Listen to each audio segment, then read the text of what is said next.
Sounds of Stadia, my favorite podcast.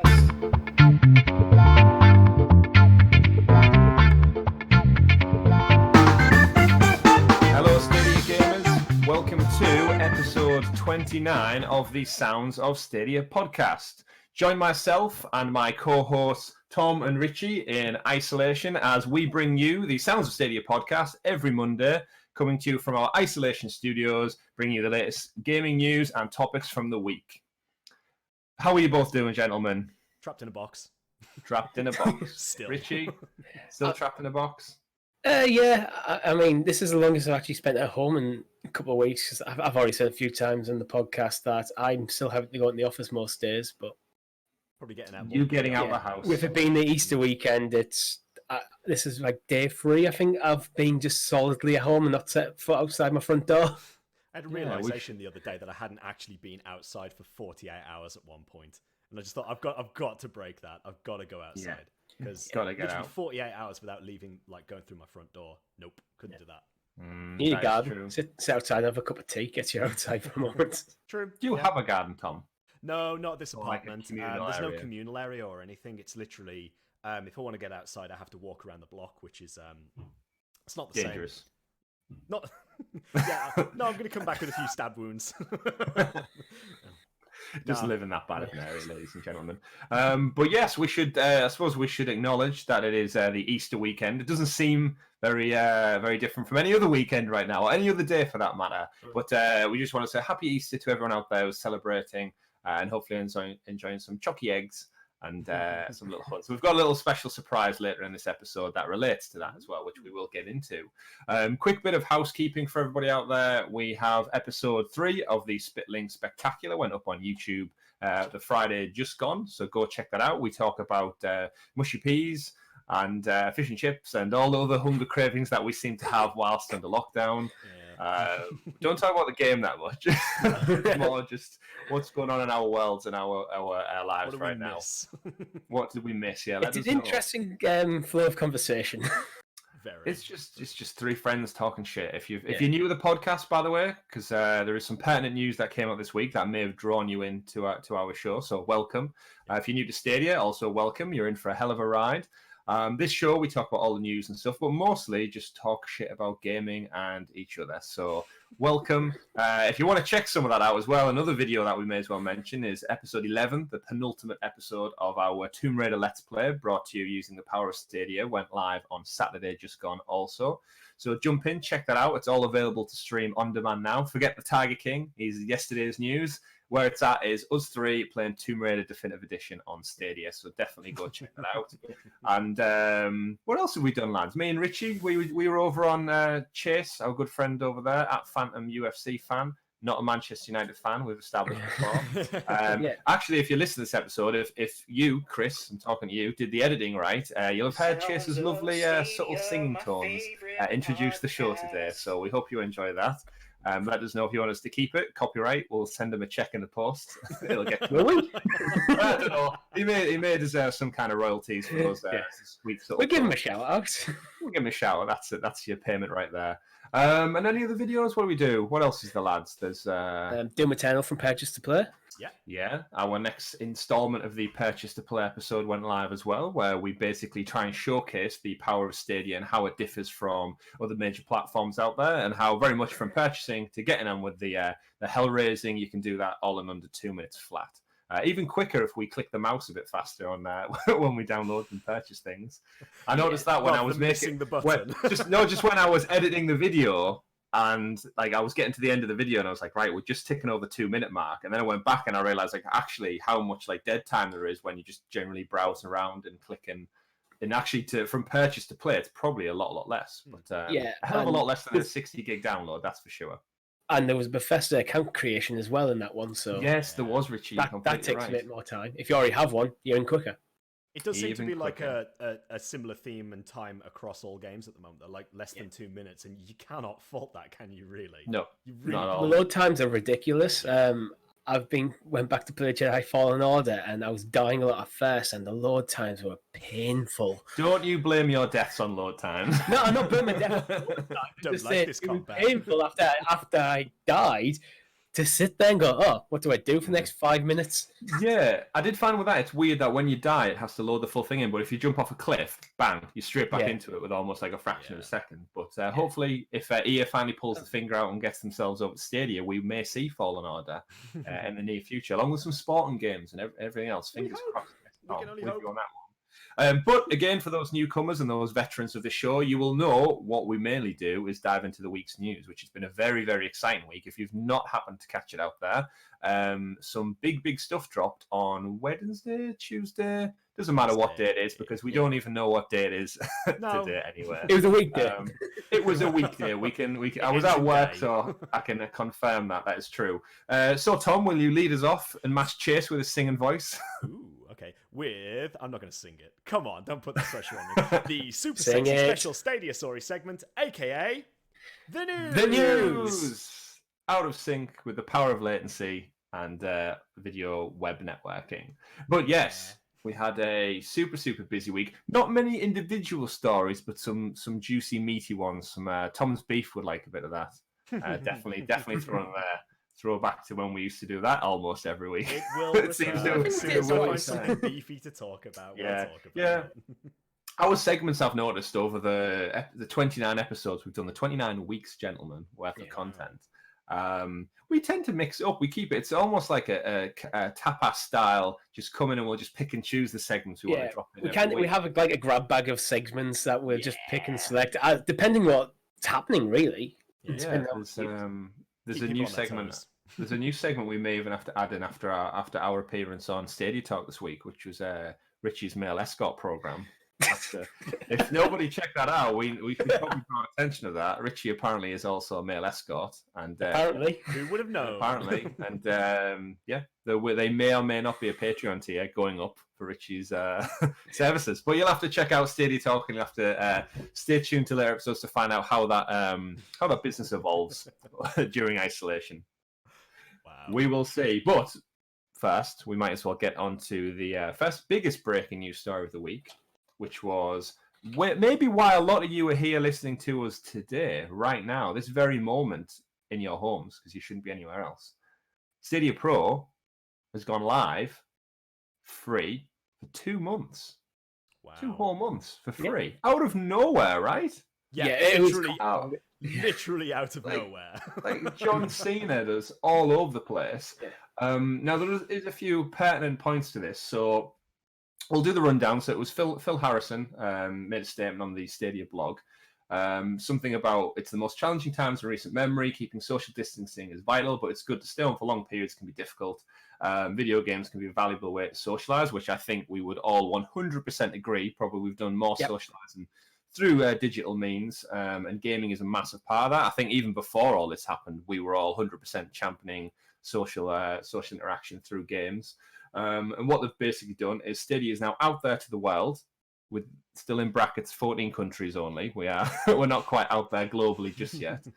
We are, however, I say we're not. Stadia, we're everywhere. We're everywhere. Yeah, any podcasts and platforms, YouTube, you can get. We've been literally listened to on 6 continents.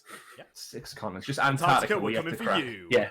So if you know someone who's in Antarctica, tell them listen to our podcast. I really want that to complete the set. Go for it. Get that trophy. That would, to be fair, being Antarctica right now would be a very safe place to be. You could walk for miles upon miles and you'd not come across another person. Yeah. But your internet's probably pretty shit, so we probably won't worry about that too much. But yes, so anyone who signs up will get 2 free months of Stadia Pro with instant access to 9 games, which included his Grid 2, Destiny 2, Thumper, and a bunch of other ones which we'll drill down into in just a moment. You can still purchase games as well, as you would be able to anywhere. And after that, you can opt out, as we know as the opt-out subscription model. But essentially, gentlemen, Mr. Phil Harrison and the great team over at Google Stadia have came out and give to the world, in these 14 countries, Google Stadia. Just like that. Is this base in disguise? Let's discuss. There's one more, before we go into that, there's one more thing I do want to add, and that if you are currently a Pro member, you get them 2 months free as well. Okay. This is not just for new subscribers. I'm also going to add something else on top of that. If you were a founder and you cancelled your Pro subscription, if you resubscribe, you get 2 months for free. Oh, Yeah. I don't think they should be allowed back in. Basically, everyone gets 2 months for free. Yeah, essentially that's what it is. It's just Yeah. widespread. Everybody who's in Yeah. the system, in the architecture, the econ. What? I don't even know where I'm going with that. In the economy, the architecture, Antarctica, what? I know what This you're trying to say, but- ecosystem. Ecosystem is what I'm looking for. There we go. Get there in the end. Anyone who's in the Stadia ecosystem will get 2 months for free. It's as simple as that. Which I think is a smart move, because I'm sure in another alternate universe this was rolled out free, and current paying members would have to pay regardless. Founders wouldn't be allowed. Any lapsed people wouldn't be allowed back in, and it would probably only work in one country. So it's something annoying like that would happen. But I think this one they've hit the nail on the head. It's a fantastic PR opportunity. We said on StadiaTalk that my opinion was that at the end of the day, it is still a business. It's a great move, and it's fantastic for people who are living in isolation and struggling, and it gives them a really good outlet to play games and maybe interact with their friends or play something new, or just maybe break that routine that they're currently stuck in. But we've got to remember that as a business move, this is a great opportunity to market Stadia to the masses, get plenty of news articles, plenty of videos going live, but more importantly, plenty of new people in the door to test out this software and see the proof that is in the pudding that it works. Yeah, well, this is the thing. It's got Google Stadia. I think with it coming out the gate and a bit rocky, it's got a bit of a bad press, and it's got in the mind share of people. It is not a good platform. I think that's fair to say for a lot of people. But now there's no reason to not give it a go. And actually, it's actually a good platform. It works. There's a lot of features that they've announced previously that are not here yet, but the basics of the platform are very solid. Absolutely. Yeah. I mean, we saw already this week there was a massive spike in the user base, which we expected. But in terms of setting games, I know there's some people doing some cyber research over on Twitter, and they were seeing the numbers on Destiny 2, which no doubt I think it was all of our first games that we tried out on Stadia. It was my first game just because that was the only game I had. Well, and that again, like, the great thing with people getting in the door now is the library of games that they're honestly giving out is fantastic. Yeah. We'll give a few more. So you've got Destiny 2, the collection. You've got Grid, which remember is a £40 $50 game that's still out there. Guilt, which is a Stadia exclusive, which I've seen a lot of people over on Twitter praising Guilt. A lot of people have jumped in new as an exclusive, so I think they've maybe tested Stadia out to get that exclusivity. Yeah. Which again, it just harks back to how important exclusives are to a platform. If this is just a taster sample, that's going to be huge. Steamworld Dig, Steamworld Quest, the Serious Sam collection, Spitlings, which we all know we love that here over at Sounds of Stadia, Stacks and Stacks and Thumper. So across the board, I think we alluded to it last week, they've actually got a really good library of games that kind of covers all bases almost. Yeah. You've got your shooter, you've got your racing game, you've got your indie game, you've got your story, you've got your arcade. There's gaps for me in the app, especially when we're talking RPGs, because I think the only RPG is Final Fantasy 15. Yep. I can't think of another game Quest, that was Quest in a way is. Yeah, I'll give you Quest, and I know it's not a big RPG title, but it still fits that category. It's actually a really fun game, Quest. Yeah. Yeah. I mean, I made a Captain Obvious move last week. I said on last week's podcast that what did Stadia need to boost the ecosystem, and I stupidly said more people. Well, now we've got more people. Yeah. Now we've got it, and I have been called out on that, which is why I wanted to mention it. So we have more people finally. Like you said before, Chris, Destiny 2, I've just started getting back into that because I've, since the announcement of base, or not base, we'll talk about that in a moment, of the 2 months free for Pro for everybody, I have seen 10 of my friends join in the system, which actually lines up very nicely to the maths that's been done behind the scenes. If every single person who's currently in the Stadia ecosystem gets 10 of their friends to join in, we see a massive growth in the player base right here. Now, Destiny, as you said before, it's increased from about, back in March, I think it was recorded around about like 3,500 active players on there, which is quite a decline from the original release. But as of yesterday, 38,000. And I can confirm that there is a massive uptake in the number of players who are currently playing Destiny 2 again. You look at the grid lobbies. The grid lobbies are now full. There's tons and tons of different racing lobbies. You just go into any of the online games now, the multiplayer games, and there are a lot more people there. Granted, it's mostly the free games. If you look at games like, I think, Ghost Recon Breakpoint and Mortal Kombat, they're still struggling a little bit. But I think that as people start to stick with the system and get more familiar with it and how the model works, that then we'll actually start to see an uptick in the number of people who are actually participating there. Yeah, I'd imagine most people who are taking this 2 months on are people who've been interested in the platform for 2 months free. This is the time to jump in and give it a go. They probably had a lot of bad press about it and are motivated to find out for themselves. But obviously didn't want to drop the money before. Well, it's free. I can just jump in with the hardware I have, plug a PlayStation, an Xbox controller, whatever, into my laptop and give it a go. So they're probably just playing the games they have for free for now. But when they find it works, and then Destiny might be a brilliant example, because going back to what I mentioned earlier about load times, if you're playing Destiny on Stadia and see incredibly short load times, and you go back to PlayStation, and it's like, and you sat there half the time on your phone waiting for things to load, way more likely to continue playing. Yeah, I think just bringing the extra people in the door is huge, and you're completely right there, Tom. That kind of self-proliferation of like friends on stacks on stacks on friends on friends. That tends to happen. The reality is you get 1 or 2 people in the door talking about this, they test it out, they find it really works, which we've all done to our amazing delight over the last couple of weeks. It works. It's a proven thing, and that's why positive vibes that spread out from someone who you know, recommendations. The reason you all try out a new restaurant is 10 times more likely to happen because your friend recommends the menu was great, the food was delicious, as opposed to a stranger. It's because you take those relationships with your friends, your family, your peers, your colleagues. You take it more seriously because you know them better, you know their interests, their hobbies, their likes. And if someone came to me and recommended something, I'm a million times more likely to listen to them than something I've seen online. And we've seen it in our Patreon supporters. So if we look at Ashley and Luke over on there, both of them have just bought a Premier Edition each, which just proves that they trialed it. I think I'm right in thinking we both got them in the door with a buddy pass. Maybe I know Luke was a buddy pass. Ashley maybe not so much. Can't remember. I think she must have been. Either way, they've now committed to Premier Editions, which, by the way, I'll point out, both of them were amazingly impressed with the delivery. I got two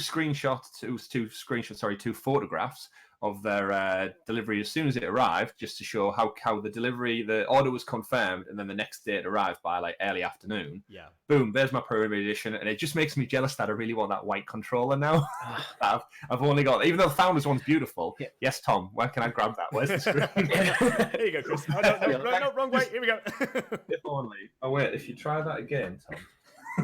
I must admit, I have looked on Amazon and eBay and stuff for like a used like Premier Edition, because I want a second Chromecast and I want a second controller. So buying a full-on Premier Edition seems to be the cheapest way to do it. I do think, like, I love my Midnight Blue controller, but this is beautiful. Like, this is really, really nice, this controller. It's grew on me. I like it a lot more than the Midnight one now. Yeah, I really like this controller. The only thing I don't like about white controllers is I worry about discoloration over time. Like, I know that was an issue with the 360 controllers. The white eventually turns to disgusting yellow. Yeah, I mean, a lot of the old NES consoles and PlayStation consoles, like my old PS1's looking awfully dodgy on the top right now with a different shade. The grey suddenly turns to like a greeny, like it's the buttons are like a slightly different plastic than the rest of the console. You'd get it with like old Game Boy and N64 cartridges as well. Whereas smokers' households. Yeah, so with Stadia obviously all being in the cloud, there is no hardware other than the controller and the Chromecast, which is always just going to hide behind the back of the TV and not see the light of day anyway. It's just going to get warm, maybe cook itself. It's one of the things that I think this is a prime example of getting people in the door, and it really, really works through recommendation.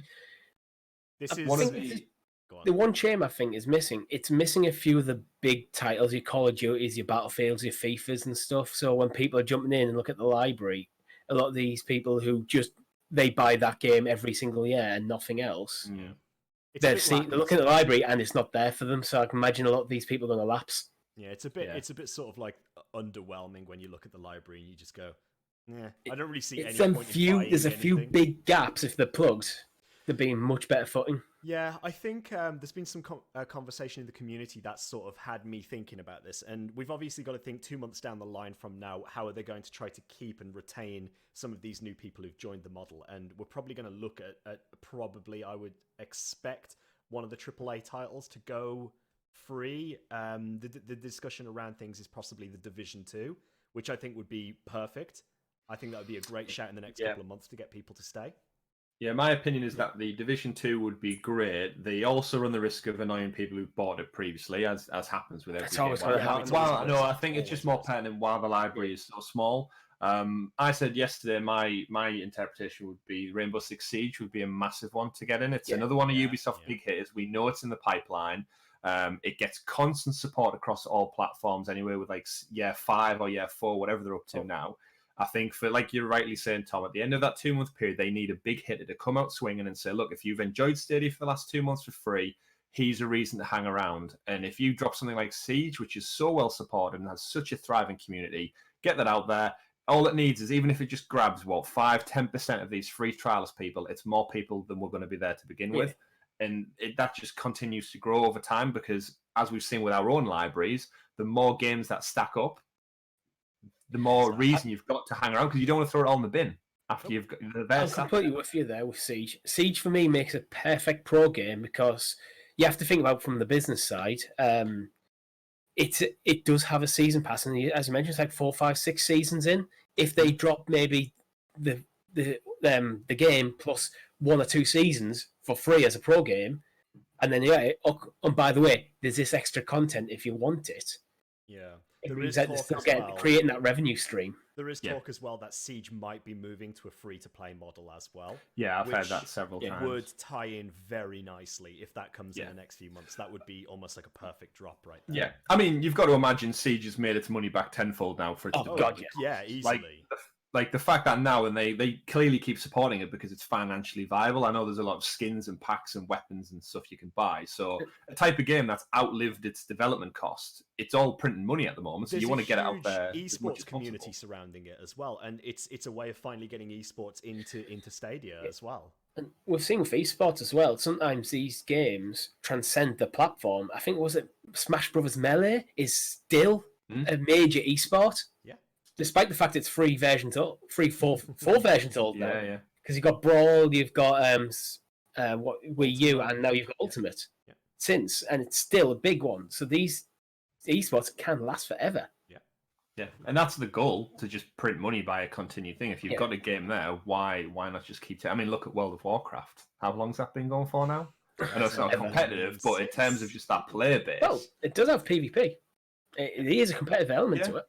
But it's crazy. But back to the story about Stadia roll now. I saw the likes of all the big news articles obviously picked up on it, which is huge. You're going to get that marketing out there, that free press. No, there's no good news, bad news kind of thing. I myself and the Sounds of Stadia Twitter account jumped into the IGN thread and just thought we'd... obviously, the water is very tested with people who don't like Stadia right now. But I thought, you know what, we'll go there with a neutral thing. I went with a Rob Snyder, you can do it gif. And just said, if you love gaming, why not give it a go? ? If it's not for you, then we guess nothing changes. Win-win. Yeah. And there's literally no reason not to try it. It's free. Literally not reason. You already have a Google account. Just go. Yeah, just give it a go. If you got a Gmail, even if not, you can make a Gmail account in 2 minutes. You can make a Gmail account in the same amount of time it takes you to boot up Doom on Stadia. And in all that time, you would still be waiting for a download on Xbox, PlayStation, and not on Switch because it's not there yet. Yeah. And you know what? You can even use your old Xbox 360 controller via Google Chrome browser. I think that's one thing that's really taken people a bit by storm by this, because there's the expectation versus reality, but then there's the actual being told the benefits of it and then experiencing the benefits. I think it's one of these things that until you've actually tried it, you don't know how good you've had it. I know that's been thrown around a little bit recently, but case in point, some of my friends who got into Destiny 2 yesterday, they've all had really good experiences in terms of input, no input lag or very minimal input lag, great visuals, even though I do believe, and correct me if I'm wrong on this, gents, but there may have been a drop in the visual quality of Stadia at the moment across the board. Yes. The default settings have changed, but you can change them back up. But the default settings have dropped down to 1080p, which I would argue is still the standard in gaming at the moment. Yeah, definitely. But if you want to go up to 4K, just open your Stadia app and you can do it. And one thing I think we've seen. Sorry, Chris. I was going to say, just to clarify, the Phil Harrison thing came out and said, we've adjusted bandwidth because of the high demand on the internet right now. We've reduced the load of the internet feature. We're working toward a temporary feature that changes the default to 1080p from 4K. But obviously, you're right when saying, Richie, you can up it back up if you choose to. Yeah. I think case in point with this as well is that the community has come together really really tightly, actually, amongst all the people, all the new people, I should say, getting into the system too, where we've seen a lot of guides that have gone out there to help people get into Stadia and how to set it up effectively to obviously optimize the best performances possible. One of my friends was having issues with their laptop yesterday. It was a local network issue, but it was very quickly resolved. Turns out that if he went wired, which I know some people would prefer not to, but now he's got a wired connection. He had a lot of issues with disconnections and latency when he first got into it. But as soon as he went wired, it completely went away. And often that's usually down to your home infrastructure and the way that your network is set up at home. Well, so a lot of people are getting put off by going into it and having issues. It's going to be different for everyone. So I have a bit of personal experience in that, because when we first started this, I actually had terrible internet and a terrible router as well. So in my office where I'm sat now, I had terrible signal. I couldn't play Stadia in here because the signal was unstable. The speed was okay, but it was that stability of it. My solution was, I think I've spent about £30 on a range extender, which just plugs into my power socket over there somewhere. And now I've got an Ethernet cable from my tower into that, and it resolved the issue. Part of the problem is my wireless card is 10 years old, and it's just rubbish. It was that simple. It's like, that's why the signal was unstable. So you can get things. So I'm basically using the range extender as effectively a wireless card. There's just a lot of hidden elements in this that people typically without the tech know-how don't really think about. Like the equipment that you're using. If you think about, like, you've got a home internet where you've got a wireless router, and you're trying to extend it using an extending device like a bridge or like a range extender. I mean, Richie, you've got it right by using it with a wired connection to the range extender. But for some people who are just using wireless connected to wireless, you've got to think about the latency hops between each of those as well. You're sending a signal that's going to a device. That device then has to communicate to another device, to a further device, and then it's got to go across the internet and vice versa. So it's sometimes about your own internal optimization. But there's a lot of guides out there that really try to help people at the moment in sort of like making sure that you've got the best setup you possibly can. And what I'd like to extend to a lot of people who might be new watching the podcast is, if you are struggling with Stadia at the moment in terms of the performance, or you're not quite feeling like you're getting the best out of the system, give it a shot with wired. Like, just give it a shot and just see if that makes a difference. It's not ideal, I get that, but it might have a massive impact. And if it does, then that might be down to your own infrastructure rather than the service itself. The one thing I would say as well is, I could use my Chromecast in my office fine, even when I had terrible internet connection. It was literally my wireless card in my tower that was the problem. So it could be as simple as one component isn't good enough. Yeah, and if there's anyone out there who's just joining in, that want to troubleshoot a few of these things, our friend Duncan at Want to Escape pulled together the unofficial beginner's guide almost to Stadia, which he dropped into the Stadia Discord channels. And if you go check out his Twitter account, I'm sure it's posted on there a good couple of times over the last couple of days. And he's basically got a good breakdown of every step from sign up to issues to everything. So go read that, check that out if you are new. If not, if you want to be a traditional bloke and just wing it until you fix it, just pull wires out. Hit it with a hammer. And back on, hit it with a hammer, go at it with a screwdriver. It will fix itself eventually. But what has me, again, the great benefit of Stadia is, as the internet infrastructure of the globe improves, as 4G, 5G, LTE doesn't create viruses, which is a lie, which everyone's talking about as well. Yeah, we won't go down that rabbit hole.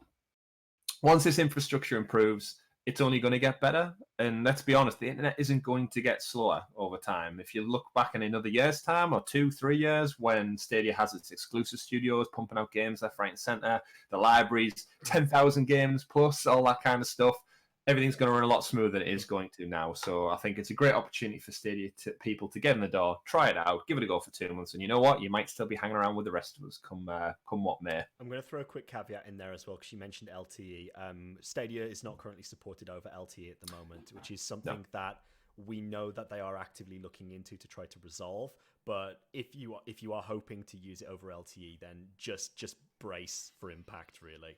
Yeah, it works fine. The way I've got around that in hotels is I've got a 4G tablet. I have my phone. I turn the hotspot on my tablet, link my phone to it because it thinks it's Wi-Fi, and it works. And it works perfectly fine up and down the cities of the UK. So I've played with you guys, Spitlings and stuff. And Tomb Raider, I think I played Metro for a little bit in a hotel. Works fine, technically through LTE, 5G, 4G, whatever it may be. Yeah. Coming soon, though. Trademark coming soon, yeah, definitely. What I did want to bring a point of attention to within this story as well, I wanted to check out the IGN news stories and stuff. They did a poll within their article for the launch of Base, and it was, will you be trying out Google Stadia for free? Now, the results of the poll are nearly 12,000 votes. Would you like to hazard a guess, gentlemen? I think so. We've got with the options are yes, no, I'm already a pro subscriber. So out of 12,000 people, what percentage do you think are already pro subscribers? I'm going to guess it's quite higher than we'd expect because they're the people more likely to be clicking on the article almost. Okay. Yeah. So I don't want to put a number on it because that's what I'm asking. So got to do it now. Percentage, right? I'm going to go. I'm going to go with 20% are already pro subscribers. Okay. Tom, higher or lower? Lower, 12%. Lower. The answer is, in fact, 3.9% are already Stadia Pro subscribers. The other two options, yes and no. Which way do you think the scales tip? Will you be trying out Google Stadia for free? This is on IGN. IGN, yeah. Imagine Games Network. It's probably it could go either way. 80% no. I could go either way. With it's the fact that it's free that people might go, well, it's free. I'm like, I'm still going to tip the scales to no, but I'm going to go about 60-40. The people who are more vocal about not wanting to try it and shitting on the service are usually more vocal, I would say. Yeah, but if it's a poll, it's just a click. Yeah. So have faith, gentlemen. You're right in both thinking that the no side of the spectrum is slightly weighted. However, it's 59.6% no to 36.5% yes. I just called 60-40. You did. Bear in mind, you couldn't have 60-40 because 4% was I'm already a Stadia Pro. Yeah, I was mathematics. Yeah. Simple maths. But yeah, so you know what? I'll take that. An IGN poll. Okay. There's a quick poll of 12,000 people, which is more people than were playing Destiny a few months back. So I'll take that. The thing is, as more people play and more stories that it actually works gets out there, that'll probably shift as well. Yeah. Because you have to imagine there's probably a lot of people who've heard a lot of negative stuff, tried it for themselves, go, this works, I'm going to let people know that it works. Because people do actually do that. So brilliant news, brilliant story all around. Fantastic move from Google, getting it out there. And again, whether it comes from a pure charitable point of view or it's from business, you know what? As gamers, fill your boots. It's free. Get out there, test it out. If you don't like it, move on. Move on with your lives. Go back to your 80 gig downloads. We will see you in the future, ladies and gentlemen. Join us in the sun. But before we move on to the next story, I just want to quickly get, for those who are new to the server and the system, what would you say your two recommendations are out of the free games? What would you personally put your... Out of the free games? Try this out, Out of the free games all of our new listeners potentially are getting, what would you recommend? I can't remember which game for free. I'm going to go with Dig 2. Mm-hmm. And because I honestly found myself really immersed in the story with that. And it just felt like the kind of game that you can get into. It's really easy to pick up. And then you just find yourself spending countless hours progressing with it before you realize how much time has actually passed. There's loads of progression systems in there, but it's just really user-friendly. And it's a relatively short game if you're not trying to 100% it. And secondly, See, I'd like to say one of the big players. Like, I think a lot of people are going to get into this to basically claim all of the Destiny 2 expansions, and I think that's where a lot of people are probably going to go. But I'm going to say, having completed it and gotten all the achievements, I'm going to say Guild. Not I Spilling. thought you were going to go somewhere different. I'm going to go Guild. And the reason I'm going to go Guild is A, it's an exclusive. B, it is beautiful storytelling. And it is a short game. You can bash that out if you really, really try. 6-7 hours, perhaps. It's a short game. You could get it done in a day. And under isolation at the moment, you might as well. You might as well just put half a day aside, and you can easily do that. Easily. Richie?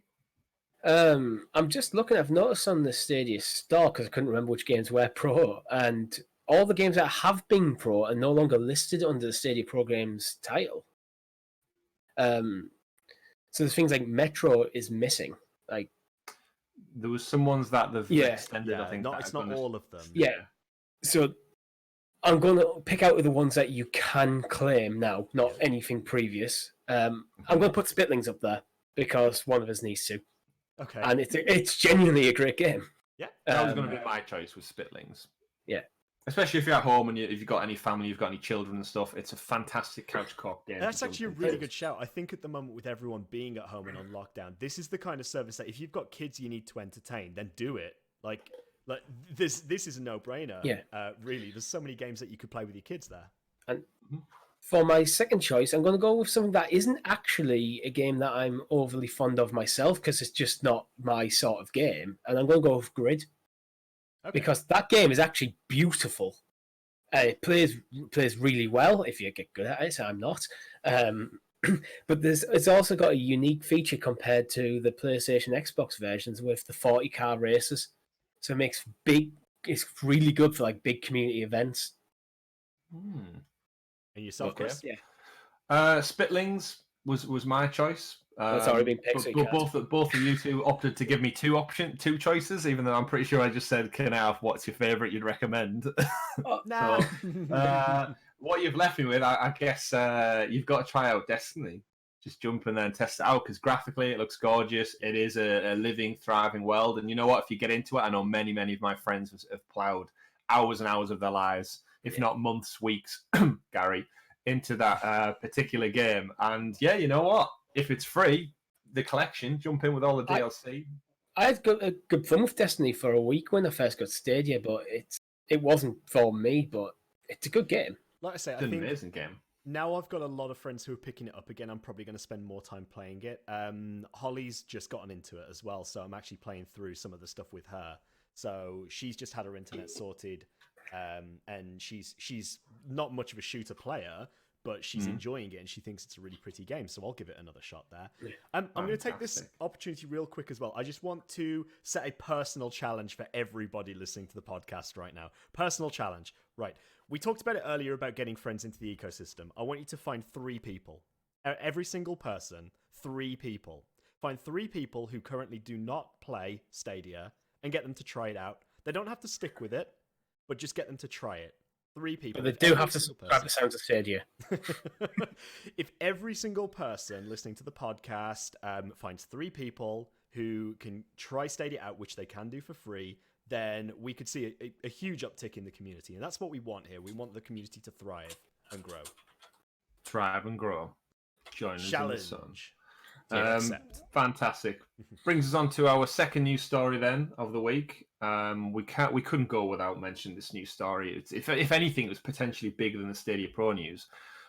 Tom has dyed his hair, ladies and gentlemen. So if you are listening on the audio podcast, head over to youtube.com/Sounds of Stadia and check out this man and his silver locks. I just thought I was getting stressed out being at home all the time at the moment. It's taken its toll on me. The stress was making him go grey, so in order to hide it, he dyed his hair. Yeah. Some of it's just embrace it. The greys have come out now. The greys are here. You know, it's here to stay. Do you feel? Would you define it as grey or silver? It's relatively, to be honest with you, it's colorless at the moment. I haven't even dyed it yet. The plan is to go silver with it, but at the moment it's pretty like white, grey. Like Gandalf, you're stuck between grey and white. at the moment. I don't know what Santa Claus. What little laugh was that? Oh, children. A proper belly laugh. Sounds of as Ian Stadia. McKellen is often known for his belly laughs.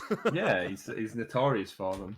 Yeah. But yes, thanks for that, Tom. We'll move on to the next Stadia pertinent news story, which was once again on Thursday. My fingers were crossed that Get Packed was coming. We had the pizza bet set in last episode. Thursday came around. Twitter, bing, Stadia news story. Here we go, ladies and gentlemen. Free pizza for Chris. And lo and behold, no, it was not.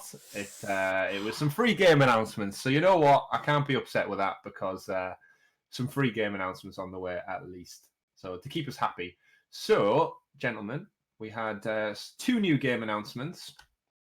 3 new Tom, game announcements. 3 new game 3 announcements. new game announcements. Yep. Which I know one of them you were excited for. Would you like to run us through the breakdown of the titles and a little bit of what they're about? Absolutely. So the first game that was announced was Monster Boy and the Cursed Kingdom, which is by Game Atelier. I hope I'm pronouncing that right. Game Atelier. It is an adventure game. It's essentially a 2D platformer stroke adventure game. It's very JRPG style, but in terms of the artwork, it's very much like artwork-wise like Dragon Quest, really. But it's a fun little title. I think it'll be one that a lot of people might pick up for the right price, assuming it isn't too expensive. I'd probably say ballpark figure £12, maybe something like that. But it'll be a fully fledged adventure game, full complete with weapon upgrade system, skills that you can use, like different monster forms you can transform into, things like that. It'll be fun. But if you like anime style games, Japanese art, and so on, that'll be something that I definitely think you might be interested in. Yeah. I want to give a shout out to the trailer for this game, though. It's impossible to watch it without having a smile on because it's got like an almost like an Saturday morning cartoon theme song going over it. I watched the trailer earlier and I want to buy this game just for that intro. Saturday morning is a perfect way to describe it. It's got a pig with an eye patch, ladies and gentlemen. Yeah. What more could you want out of a game? But yeah, it gives me like Mickey Mouse Castle of Illusion vibes with some of the gameplay, the fight styles, and the puzzle platforming that you're doing. But in like you said, Richie, a really rich, colourful, vibrant world. And it does, and you're right, Tom. At the right price, the name might not get you in, but the price definitely could. It's stated that it's going to have over 15 hours of like epic adventure gameplay as well. So I think 15 hours. I think the £12 marker is probably around about where I'd expect that to be priced. Anything closer to 20, and I'd probably be less inclined. 12 to 15, I'd probably put it in actually. Second game that's coming out is Republique, which is a stealth adventure game, or stealth action game, I should say. I'll just read straight from the blog right here. So it's been developed over 5 years by industry veterans over at Camouflage, who are currently working on Marvel's Iron Man VR. Delayed. The game coming soon. Republique is a thrilling and topical stealth action game that explores the perils of the corporate republic. You receive a call from Hope, a woman trapped inside a dangerous futuristic world. By hacking into the nation's elaborative surveillance network and taking control, you guide Hope through a web of deception across 5 thrilling episodes. So an episodic game. Ooh. Was it episodic upon original release? Or is it just chaptered, do you think, within the game? Probably chaptered, I'd expect, rather than episodic like Life is Strange and things like that. So that could be an interesting one. Stealth action. Yeah. I got some Hitman vibes from the trailer I found on YouTube. Looks quite good. Looks interesting. We did I think you pointed out pre-show, Tom, that this game's actually coming to Android. It is. Yeah, coming Play to Store Android as well. It may already be there. We'll have a quick look. Should fact check before the show. Okay. I've just checked. It was released as individual episodes. Okay. Okay. Interesting. Yeah, release date back in 2013 as well, so it is an older title, so it's been out for quite some time. I do believe it has been free on some platforms as well, so it'll be interesting to see whether this slots in as one of the, one of the pro games, possibly, when it It's comes out? entirely possible it's done the classic thing of an episodic game where the first episode is out for free to get you in, and then you pay for the others. That's not a bad shout, actually. We've seen that happen before. We have Yes, seen it it's happen before. smart. Yeah. I actually think, gentlemen, it's currently free on the Android Play Store. There we have it. There's no Alright. purchase, it's just installed. 3.6 gig will Wow. get you some Republic action and give you some live screenshots. Fantastic. Look at that. There you go. Look at that. Brought to you live. Whoa. And Joining To us all- live, Scary Yeah, to- Ghost Lady. To audio listeners, Chris is showing the screenshot up to the camera. And the final game, the third game that was announced last week, is West of Loathing, which is a slapstick comedy adventure role-playing game. It's ticking a lot of boxes right there. Set in the Wild West of the Kingdom of Loathing. Traverse snake-infested gulches, punch skeletons wearing cowboy hats, grapple with demon cows, and investigate a wide variety of disgusting spittoons In glorious black and white. in glorious black and white stick drawings. Yeah. We've seen a lot of comments about this out in the community of people saying they could play this on their toaster. It is meant to be a little bit tongue-in-cheek. It is meant to be a little bit of like one of gonna those old say- web comic style. When I was reading them comments earlier, I was just reading, I was like, you just don't get the game. Like, it's not, it's again a clear, the fact that its trailer describes itself in glorious black and white shows you how it doesn't take itself seriously in the slightest. Absolutely. not. I've actually got a screenshot of that game as well. I So admire again, the, commitment audio to the bit. listeners, Chris has drew a crude stick man with a cowboy hat. I would It's not say a that- crude stick, man. It looks That's- perfect representation of the Well, game. yeah. bloody close. But the graphics are crude in the game.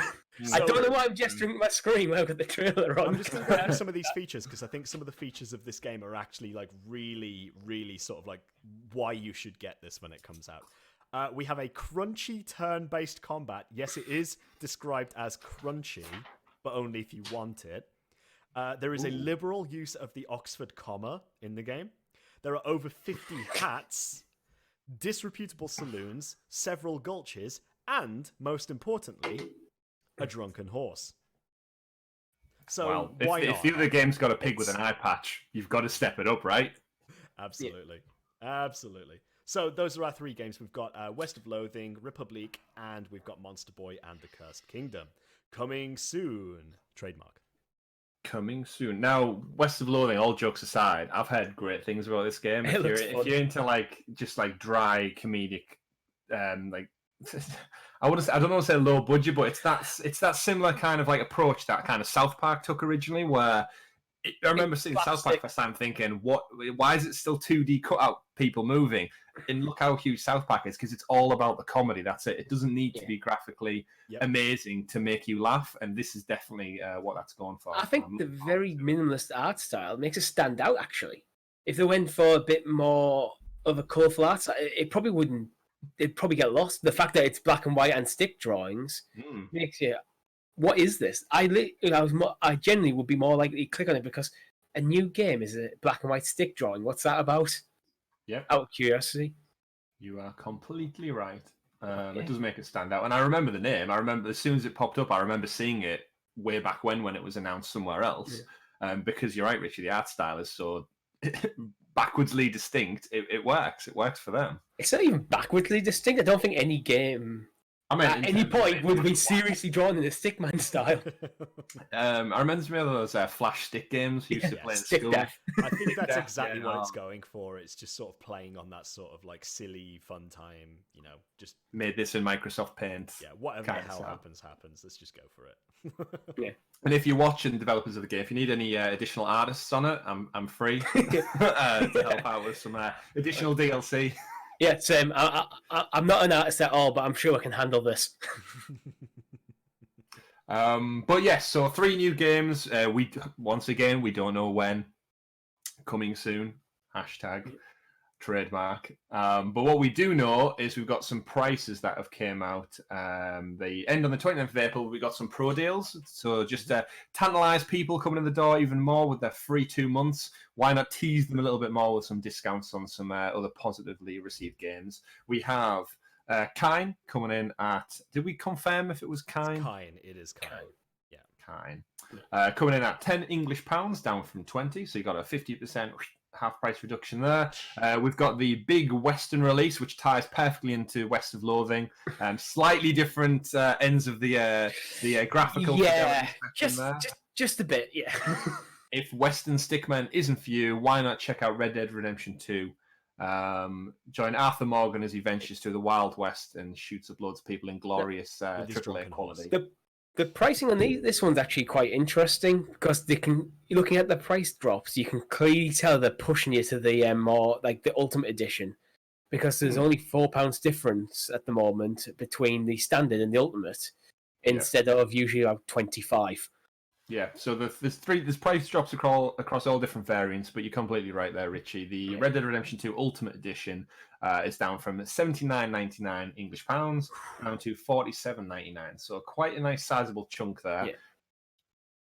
Still, with the Ultimate Edition, I'm for one who doesn't think you really get much more in it than you would the base edition in terms of Red Dead Redemption. But you know what?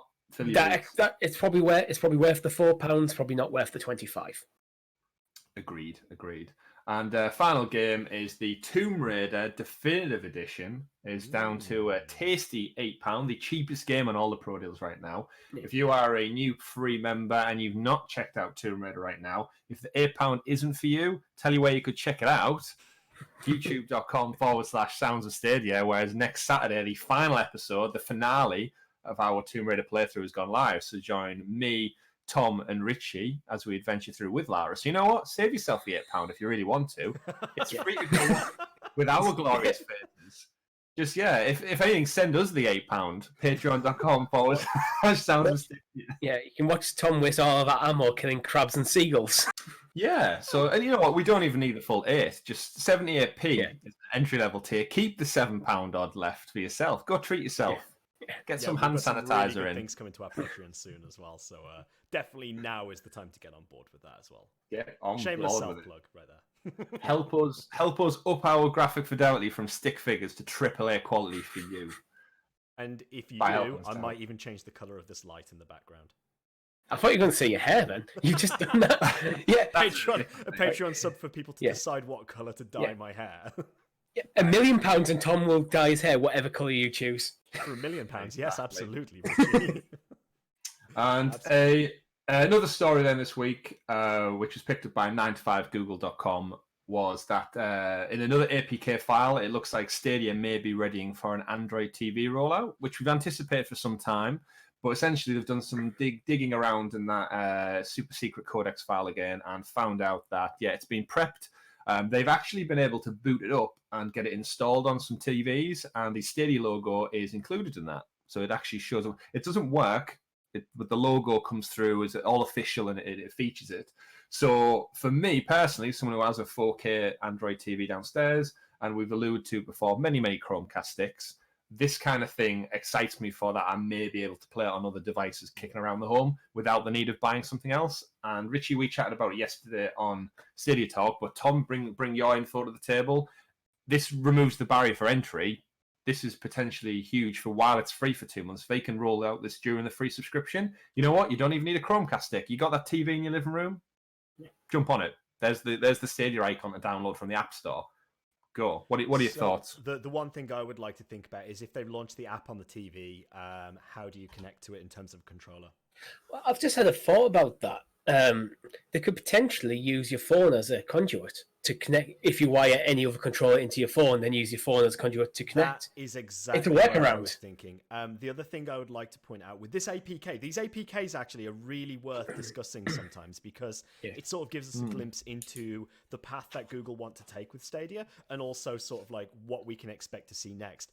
Another thing that we haven't discussed recently about it is they are talking about Android touch controls for phones as well, for the app in the APK as well. So you could see actually not the need for taking a controller or having a claw to play the games on your phone. You could literally just boot it up and have the controls on your screen ready to touch and go from there. And as you said, Richie, I think that would be pretty good if you could use it as a remote device to actually play as or use as a controller with it on the TV. That should be very doable with smart TVs. Yeah, it obviously touch controls and great in my opinion, but it really depends on the game. The It's- less action oriented, the more slower paced turn based stuff could work quite fine. SteamWorld Quest could probably work quite fine using touch screen controls. I think you have to bring it back to the audience that Google are looking for here. They're talking about, the billions of people they want to access on the planet. They're talking about the wider audience, making Stadia accessible to everyone. And if they're going to do that, they're going to be pushing out a lot of these features to try to get it on as many different devices as possible. I wouldn't be surprised if long term the Google Play Store was like kind of segmented where all the games are kind of taken off that and put into the Stadia app. Yeah, quite possibly. So the Stadia app becomes the default way to get games on your phone. I could see that happening. Now, there is a joke in the gaming community about Skyrim being on every single device known to man, but with Stadia and Skyrim together, that could genuinely become a possibility. Well, you can play Skyrim on the Google Home, can you? You can. So get on Stadia. It's only a matter of time. Yeah. The potential is there. It probably is a matter of time. It takes about 6 months to get games ported over. It could be in works right now. Could be. Could be in the works. Yeah. But while we wait for that, gentlemen, that brings us to the end of our new segment. And we're not done yet, because with it being Easter, we wanted to do something a little bit special for our listeners out there in the wider gaming community as well. And we wanted to just chat a little bit about our video game Easter eggs. In the spirit of the holiday that is Easter weekend, we thought we'd dive into some of the top-rated video game Easter eggs of all time. So to give you an insight into it, according to Wikipedia, an Easter egg is an intentional inside joke, hidden message, or feature in a work such as a computer program, video game, movie, or book. The term was coined at Atari by a person who alerted to the presence of a secret message, which was hidden in the game design by one Mr. Warren Robinette. In his already widely distributed game Adventure, because back then the video creators weren't necessarily credited for their work because it used up storage space on the cartridges. So unfortunately, they got cut amongst other reasons. So didn't he worked in like a hidden room or something in with his like initials, so he would get that accreditation in there. For anybody who's read the book Ready Player One, you'll very much know about this as well. This is a big part of that story.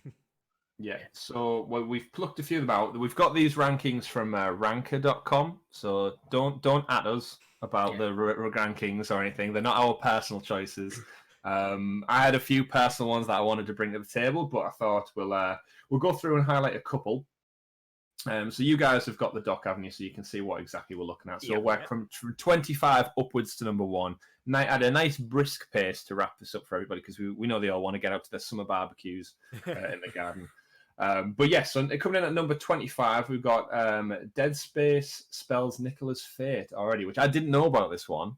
Potential spoilers for old games, by the way. If anyone's not played these games and you've missed the Easter egg, I don't think any of the spoilers really pertain to a story-based thing, but just be warned. Easter eggs tend not to. Like, I mean, this one pretty much does. Yeah. Straight away. So in at number 25, the Nicola's fate being sealed. I'll pull it up for anyone who's watching at home as well. I do intend to add these into the bottom. Waiting for it to load. Can't find it. Just bear with me. It's essentially where is it? To your side, Richie. I'm on the bottom left, so it's bottom right. No, that's other direction, Richie. Other direction. Oh, that's it. The camera's flipped. It's over there. Yeah. So Chris, it's so below I'll drop you. that in. It's below you, down to my lower. It's actually really difficult to do. There we go. It is. Yeah, it is. Yeah. So Dead Space spells Nicola's fate. So the secret involves apparently every chapter of Dead Space 1 through 12 is the names of the chapters. The first letter actually spells out Nicola is dead. Ooh. In the actual first letters, and that apparently is the ultimate outline of the Nicole, story. not Nicola. Not Nicole. Sorry, I'm trying to kill my wife in this scenario, evidently. Sorry for that. Run.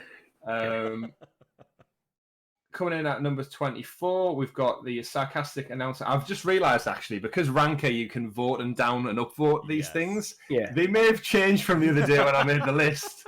So forgive me if in my pauses, because I'm looking at the list and thinking, that isn't in the same place it was the other day when I pulled the doc together. So we'll just go through them. A sarcastic announcer mocks you and wave racer Blue Storm, whatever the hell that means. So surprisingly, the one managed to stay buried for quite a while. While pressing a specific sequence of buttons in the audio options menu, you can change the generally cheerful announcer into a sarcastic douchebag who mocks your every move. I quite like that. That's a good one. That is a good one. For you guys, Resident Evil 2, we've got a photo of Rebecca Chambers in Albert Wesker's desk. Oh, so some Easter eggs are a lesson. Take, for instance, the hidden roll of film in Resident Evil 2.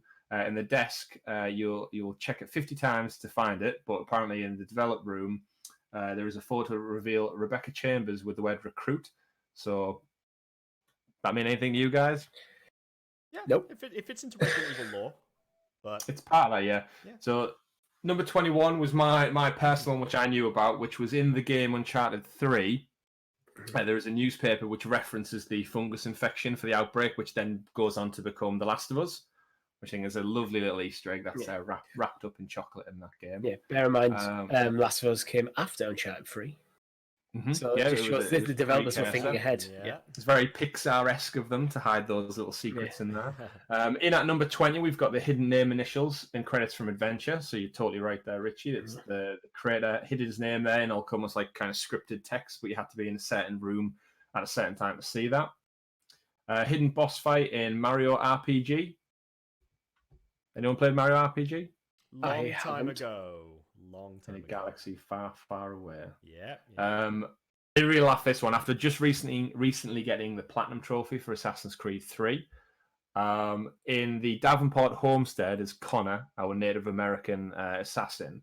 If you go to the grave sites, apparently there's a turkey just walking around, Thanksgiving and all that. And if you punch in the Konami code, which we remember what that is, don't we? Yeah. If you then proceed to feed the turkey, it appears with a hood on its head, like a little assassin hood. So the turkey is officially an assassin in the law, and he walks around with a little. You can almost imagine the developers on like a late night when rendering something just out getting a bit silly. I'm just going to add this, and I wonder how many like people knew about that before the game was published. At Ubisoft. Get it working in. I love it when it cross pollinates. Other ones you've got Majora's Mask in The Legend of Zelda, so you can actually buy it, I think, and equip it. So Majora sells. You can't.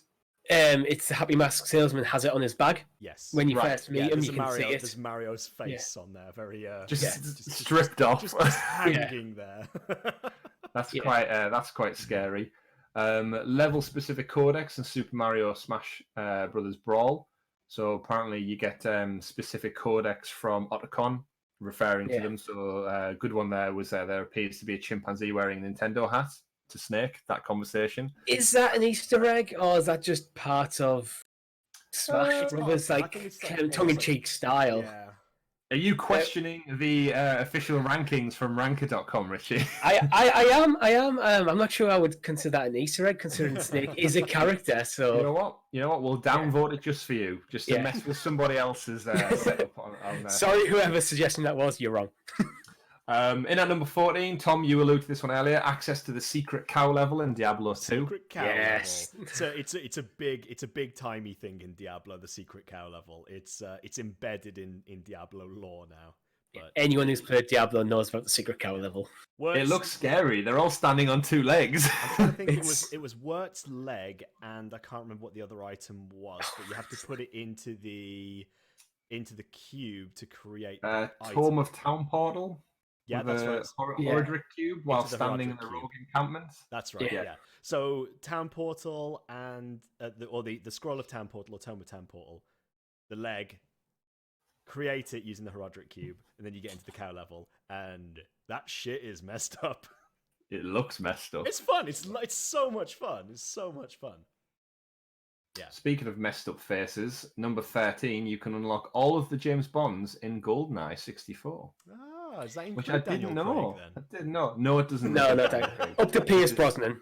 Yeah, up to Pierce Brosnan. But so apparently when they first conceived GoldenEye, you could unlock all different James Bond, even play as alternate Bonds. in the game's bonus levels. It's not clear why the mode was cut, though there is most likely a legal status to do with cranky Sean Connery, it says. Luckily, the other Bonds weren't taken out of the game, just made inaccessible. In 2004, fans made an awesome mod that was allowed the Lost Bonds to be used. I wonder if that includes George Lazenby. He's in there according to the mod. Well, he's in the mod. This is it. So is it an Easter egg if it's a mod? Well, no, harking back to a rule. If it's been modded, if it was in the original 64, then it's an Easter egg. If it's yeah, I'm pretty sure I have an original cartridge that has them all unlocked. Right. Okay. I can't check it because my 64 is broken. But I have the cartridge. Interesting. Who's your favourite James Bond out of interest for you guys? Ooh. Well, I'm only really familiar from Pierce Brosnan onwards. I've seen others, but never like in depth. So Pierce Brosnan. Now I'm probably going to go. Actually, it's hard because like Daniel Craig and Pierce Brosnan only each have 2 good films. Yeah, but GoldenEye is a classic. GoldenEye is but so is Casino Royale and Skyfall. I'm going to go with Pierce Brosnan. If I were going to go for modern era action James Bond, I would probably go. That's not what I asked, but okay. All right, if we're playing by your just your favorite, Let's just go with Timothy Dalton. Why not? Good old T Dalt. Yeah, absolutely. The womanizing Bond.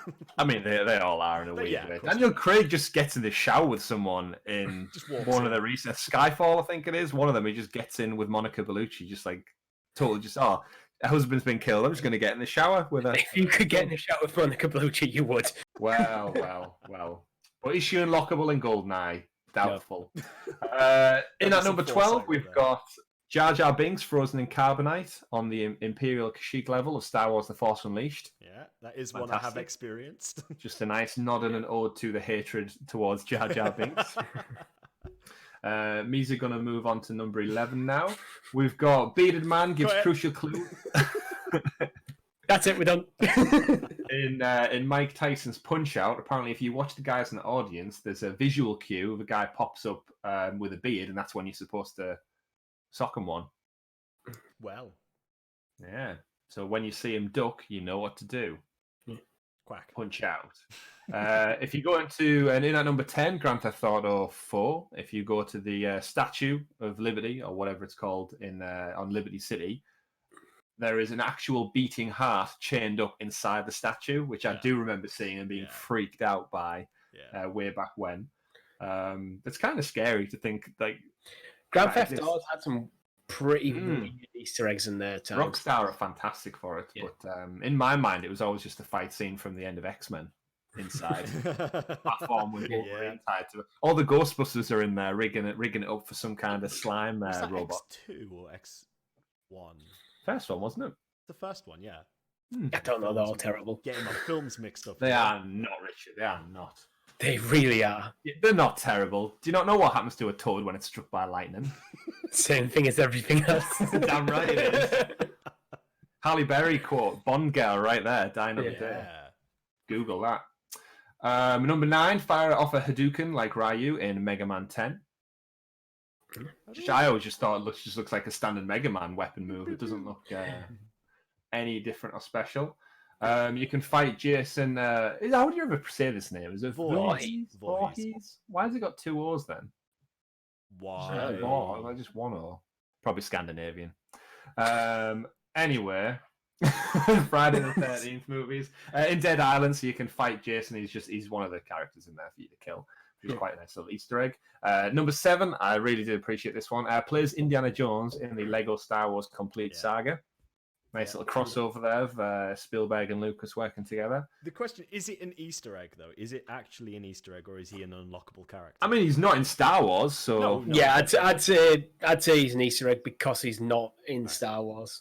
Yeah, if he was an unlockable character and it was just another Star Wars character, you'd be like, oh, they're in it because they're in that world. But I mean, technically, Harrison Ford is in that world already. Yeah, they already had the amazingly detailed Lego design of Harrison Ford, and thought, you know what, just stick a hat on him, give him a whip, and work's done. Yeah, finished. We can go home early. I really hope Lego Skywalker Saga comes to Stadia. Need a Lego game. I reckon we will get the Lego games. I reckon we will. They're ported everywhere else usually. Yeah. I think you can get them on iPhone and stuff as well. Actually, well, some of them you can anyway. I did like this one in at number 6, the contest winner, Chris Houlihan's room in The Legend of Zelda: A Link to the Past. He basically entered a competition back when the Nintendo Power magazine was out, and he got put in the game for winning the contest. And you go talk to him, and he literally says, "This is my top secret room. Keep it quiet." that. I always felt that was a cool. really nice touch from Nintendo. That one. Yeah, that is really, really cool. Something you wouldn't get nowadays. Yeah. I did laugh at this one as well. In at number 5, NBA Jam Tournament Edition, you can unlock a hidden roster of politicians, celebrities, and developers in the game. Just go to town. Fantastic. Going back to the contest winner one, Chris, there is actually examples of where fans have been usually a terminal ill fan has been written into a game that they've been really looking forward to. I think it might have been Borderlands 2 or Borderlands 3 where some kid was really into it. Unfortunately, died before the game came out, and they got a pre-beta build, but they eventually worked him into the game.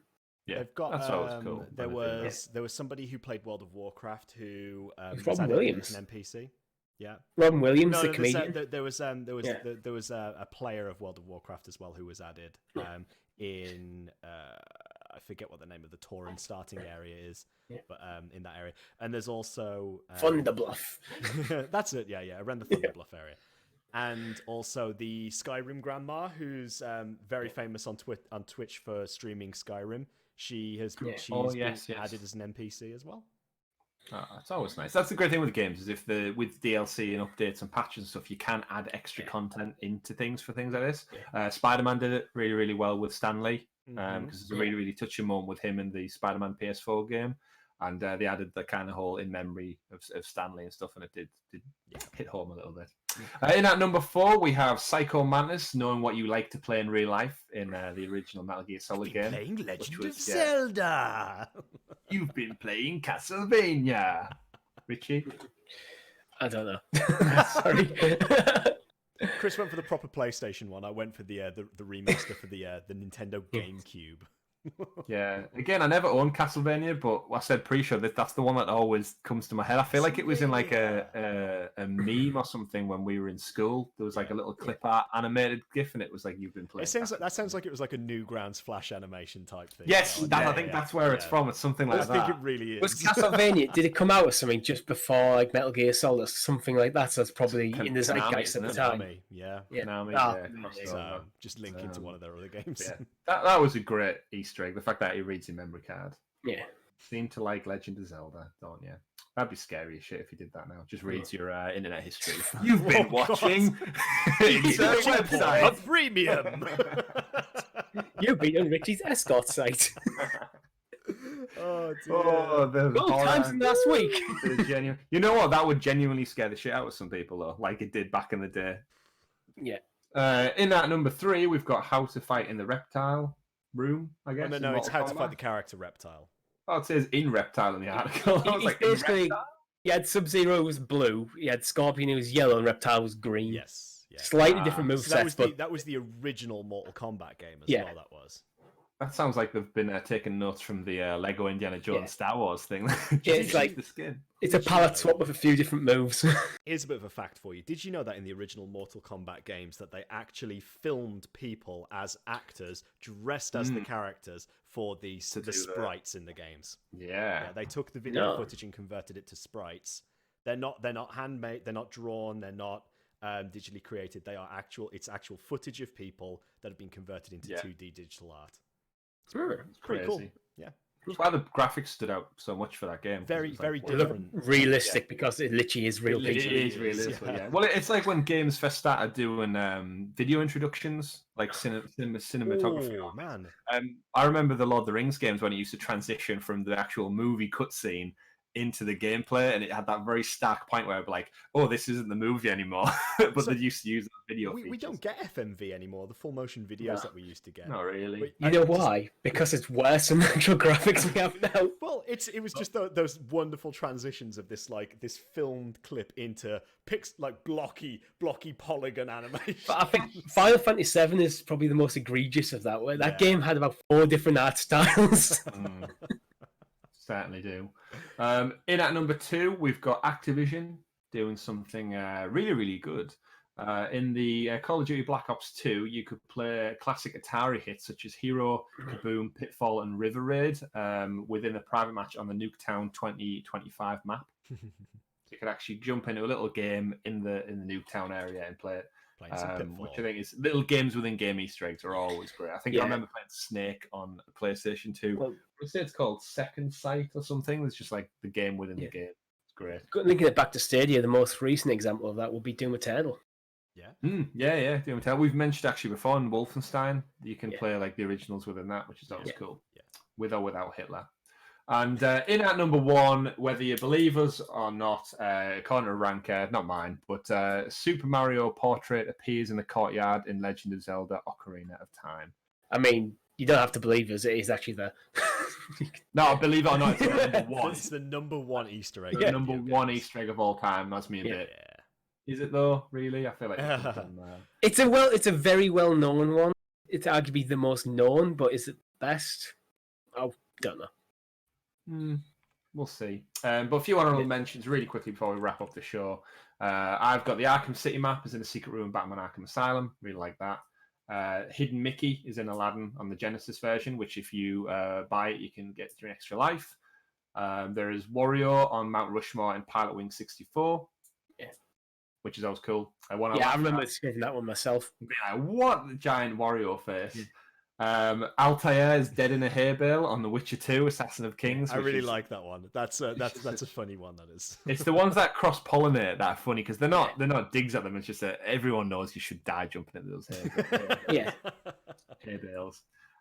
Guitar Hero is for sale in the Amazing Spider-Man game, and one recently I've played through is in The Last of Us. You can find the Naughty Dog pinata characters of like Nathan Drake, Jack and Daxter. And there's an interview when you go through the toy shop. There's a Uncharted board game also there, so it's kind of like they're in the same universe according to the newspaper article from Uncharted 3. But also they're also games within it. Uncharted board game. Naughty Dog could exist in that world. Oh yeah, definitely. And then final one is you've got the you can explore the island from TV's Lost in its entirety in Just Cause 2. Fantastic. It's got its own thing. I know Borderlands 2 had a cave you could go in that when you went deep enough into it, it turned into Minecraft.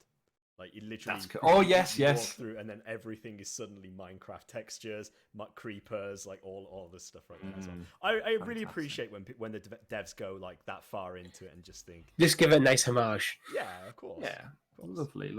But that brings a conclusion to our excellent episode of Sounds of Stadia, episode 29. We hope you've had an extremely good time. And trying to think of anything else that says egg in it. Egg on my face, whatever it may be. But yes, thank you very much for listening, tuning in. Remember to check us out over on youtube.com/Sounds of Stadia, our Twitter account to keep in the loop with all the news. But more importantly, we hope you have a safe and enjoyable week with your friends and family, loved ones, however you stay communicating with them. I've been Chris. I've been Tom. I've been Richie. We've been Sounds of Stadia. Thanks for watching, everybody. See you next time. See you next time. I was just about to say bye then as well. Bye. Oh dear. Goodbye. Sing us out, Chase. Sounds of Stadia, my favorite podcast.